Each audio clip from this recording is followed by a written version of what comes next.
In this example, looks like we have ourselves a matrix equation that includes matrix multiplication over here on the left side.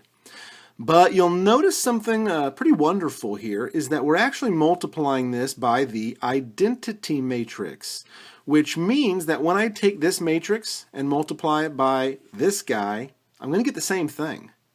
So we know that this matrix and this matrix are equal to one another.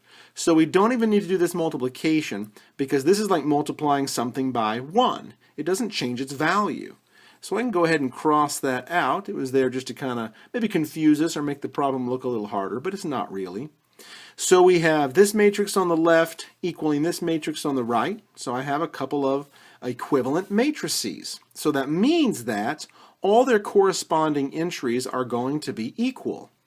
And it also looks like we're trying to solve for A, B, C, and D. So 4 variables and 4 entries on each matrix. So we should be good to go. So to start, -1 and A minus 3 are both row 1, column 1. So let's go ahead and set those equal to each other. And when we add 3 to both sides, it looks like 2 equals A. So with that, we already have one of the values.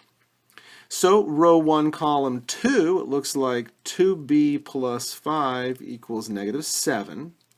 So I'm going to subtract 5 from both sides, so 2b equals -12. A quick division by 2 shows us that the value for b is -6. Okay, so let's do row 2, column 1. So we see that -5c equals -15. So quick division here by -5 to get that c all by itself shows us that the value for c is going to be 3. And finally, last row, last column, 0 equals d squared.